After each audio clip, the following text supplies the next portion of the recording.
The first time I understood that my body was not entirely my own, I was standing barefoot in our kitchen at 5 in the morning, holding a glass of water I was no longer allowed to drink. My husband had decided the night before that I would begin fasting on Wednesdays. He had not asked me, he had announced it. And as I stood there in the dim blue light before sunrise, with that cool glass pressed against my palm, I realized something that took my breath away. I had no framework, no scripture, no community rule to push back against him. Because in the Amish world I came from, this was his decision to make, and I had said yes to that the day I said yes to him. Before I tell you the rest, let me introduce myself. My name is Martha. I was raised Old Order Amish. Today I share the stories we were taught to keep quiet. There are things people think they know about Amish marriage. Most of those things come from photographs. A horse beside a buggy. A woman in a prayer covering. Children standing in a field. The pictures look peaceful. Many times they are. But photographs do not tell you who makes the decisions. They do not tell you what happens inside a kitchen before sunrise. They do not tell you what a woman learns to give up without ever realizing she had a choice. I grew up in a community where obedience was woven into everything. It was in our church services. It was in our homes. It was in the way children lowered their eyes when adults spoke. It was in the way women nodded instead of arguing. We called it glassenheit.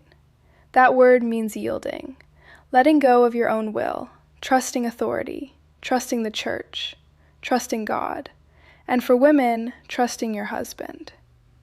I was taught that long before I understood what it meant. When I was a little girl, my mornings started before daylight. I remember cold floors under my feet. I remember the smell of wood smoke. I remember my mother standing at the stove. She rarely sat down. There were always chores, bread to mix, laundry to wash, children to watch, meals to prepare. I never heard her complain. At least, not out loud. In our community, women carried heavy burdens quietly. That was considered strength. Looking back, I sometimes wonder how much of that silence was strength, and how much was survival. Nobody asked those questions, at least not where I lived. I was taught that a good Amish woman served others before herself. That sounded beautiful when I was young. I believed it completely. I wanted to be the kind of woman older people praised, the kind they called humble, the kind they called faithful, the kind who never caused trouble. So I learned early to ignore certain feelings. If I was tired, I worked. If I was sad, I prayed. If I disagreed, I stayed quiet. That was the pattern. And after enough years, the pattern begins to feel like your own voice. When I was 16, I started noticing things. Small things. Things I had never paid attention to before. I noticed that when a married man spoke, people listened. When a married woman spoke, people listened differently. I noticed that men made decisions at church meetings. Women prepared the food. I noticed that fathers decided many things for daughters. Then husbands took over those decisions after marriage. Nobody called it control. Nobody needed to. It was simply how life worked. The first time I thought seriously about marriage, I was helping my mother hang laundry. The wind was strong. The sheets snapped against the line. I asked her what made a good husband. She stopped for a moment. Then she said something I never forgot. A husband should guide his family toward God.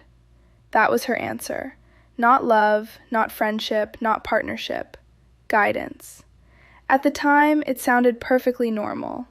Years later, I would hear that sentence very differently. I married when I was 19. That was common. Many girls married young. My husband was hardworking. People respected him. He repaired furniture with his father. His hands were rough from sanding wood. His shirts always smelled faintly of sawdust. I cared for him. I believe he cared for me. That is important for me to say. Because this story is not about a cruel man. It is about a system that shaped both of us, a system neither of us questioned, not at first. The wedding itself felt like a blur. Family, church leaders, long tables, homemade food, neighbors coming and going, everyone smiling, everyone watching. And beneath all of it were the vows, the promises, the commitment. I understood I was becoming a wife. What I did not understand was how much of myself I was handing over. Not because anyone hid it from me, because I had been raised inside it. Fish do not notice water. I did not notice it either. The first months of marriage felt ordinary. I cooked, I cleaned, I worked beside my husband. We built routines. At first, I thought adulthood simply felt heavier. Then, little moments began collecting in my mind, one by one, almost too small to notice. One evening, I mentioned buying a different fabric for a new dress. My husband said the color was not appropriate, so I chose another one. That seemed normal. Another time, I wanted to visit a friend. He said another day would be better, so I stayed home. That seemed normal too. Then there were dozens of other moments, small moments, tiny decisions, each one insignificant by itself. Together, they formed something larger.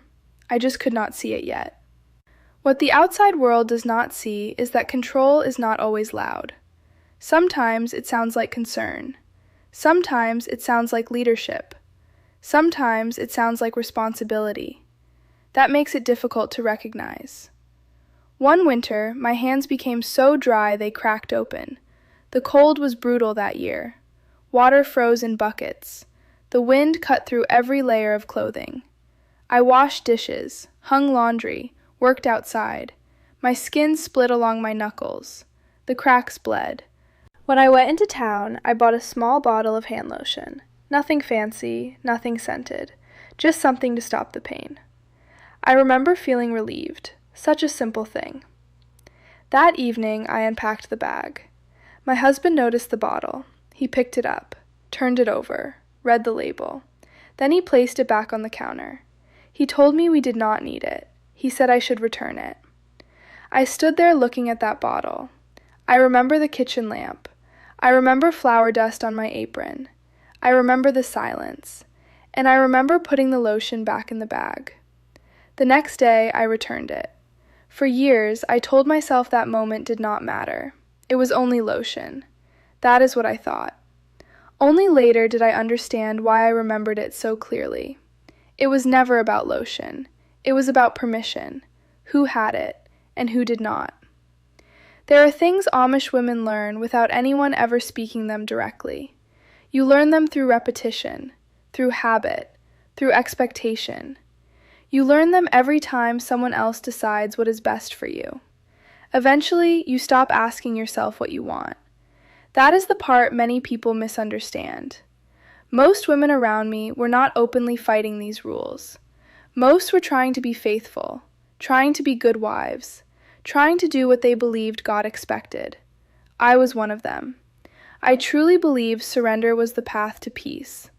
But somewhere inside me, questions had started growing, very quietly, like seeds hidden beneath snow. At first, I ignored them. Then I prayed about them. Then I tried harder to be grateful. But the questions stayed. I did not know it then, but they were leading me somewhere I had never imagined. And one day, those questions would become impossible to silence. There are things nobody told me about questioning the life I was raised in. The first is that it rarely begins with one big moment. It begins with small ones. A thought you cannot push away. A feeling that keeps returning. A question that follows you into bed at night. For me, those questions centered around my own life, not somebody else's, mine. I started wondering why every decision seemed to belong to someone else. I wondered why wanting something for myself felt selfish. I wondered why a woman could spend her whole life serving everyone around her and still feel guilty for needing rest. I never spoke those thoughts out loud, not then. In our community, questioning authority was dangerous, not because someone would always punish you, because you learned to punish yourself first. You learned to feel ashamed before anyone else had the chance. That is how the system survives. It lives inside your own mind. One afternoon, I was helping another woman prepare vegetables for a church meal. The room was warm. The windows were fogged from steam. Children were running outside. I remember hearing laughter from the yard. The woman beside me was a mother of 6. She looked exhausted. Her hands moved automatically as she chopped carrots. Then she stopped for a moment. Only a moment. She looked out the window and said something I never forgot. She said, "Sometimes I wonder who I would have been." Then she went back to chopping, just like that, as though she had never spoken. I did not answer. I did not know how. But her words followed me home. Who would I have been? It was a dangerous question, not because it was rebellious, because it had no place to go. In the Amish world I knew, your path was already laid out. You were born, you worked, you married, you had children, you served your family, you stayed faithful. That was considered a good life, and for many people, it was. I do not deny that. Some women were content. Some women never wanted anything different. But others carried questions quietly, questions they never dared to speak. I became one of them. The older I got, the harder it became to ignore what I felt. There were days when I looked in the mirror and realized I did not really know myself. I knew my duties. I knew my responsibilities. I knew what others expected from me, but I did not know what I wanted. That frightened me. A person should know who they are, yet I felt like I had spent years becoming useful without becoming known, even to myself. I remember one evening sitting alone after supper. The dishes were done, the house was quiet. The lamp cast a soft yellow circle across the table. I sat there longer than usual, not doing anything, just sitting. My husband walked through the room. He asked what was wrong. I told him nothing, because I did not have words for it. How do you explain an emptiness you were trained not to notice? How do you explain that you are grieving something you never had? I could not. So I stayed quiet again. Months passed. The questions grew. Then my health began changing. At first it was small things, fatigue, dizziness, a feeling that something was off. I told myself it would pass. I worked harder, prayed harder, slept when I could. Nothing changed. One morning I stood up too quickly and nearly fell. The room spun around me. For a few seconds I had to grab the edge of the table. That scared me. I told my husband I wanted to see a doctor. He listened. Then he said we should pray about it first. That answer had always satisfied me before. This time it did not. Something inside me resisted, quietly, but clearly. I remember standing there looking at him. The kitchen smelled like coffee. Sunlight was coming through the window. Everything looked normal. Yet nothing felt normal. For the first time in my life, I felt the distance between what I needed and what I was allowed to ask for. I said I had already prayed. The words surprised even me. They hung in the air, heavy, unexpected.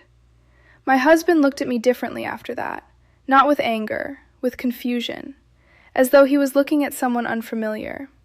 The truth was that I felt unfamiliar too, because for the first time I had spoken from a place inside myself that had been silent for years. That moment changed something, not all at once, but enough.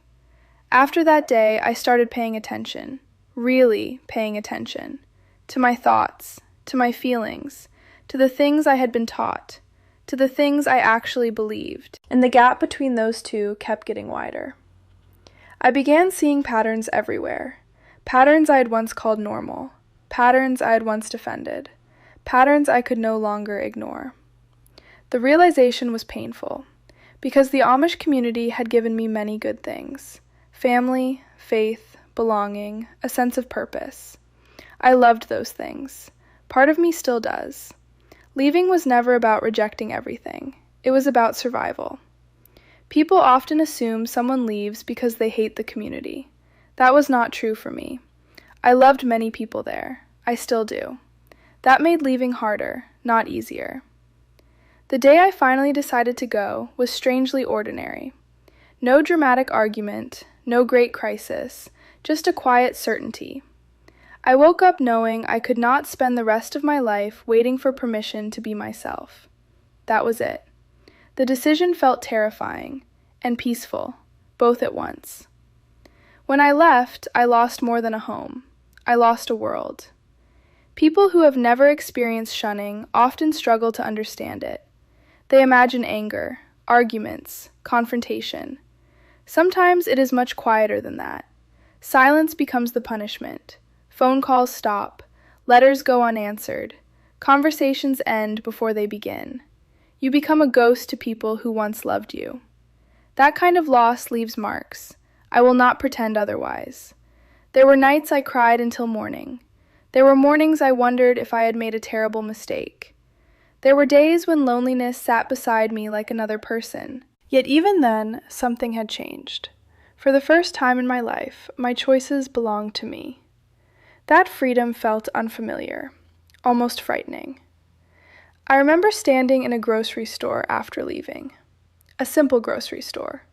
Rows and rows of products, hundreds of choices. I stood there staring at shampoo for nearly 10 minutes. Not because shampoo mattered, because nobody was deciding for me. That sounds small, but when you have spent your life under authority, even small choices feel enormous. Every decision became an act of learning. Learning who I was, learning what I liked, learning what I believed, learning how to trust myself. That last one took the longest. I eventually began seeing a therapist. The first few sessions were difficult. I struggled to explain my life. Many things that seemed normal to me sounded very different when spoken aloud. One day, she used a phrase I had never heard growing up: bodily autonomy. I remember sitting there quietly, letting those words settle.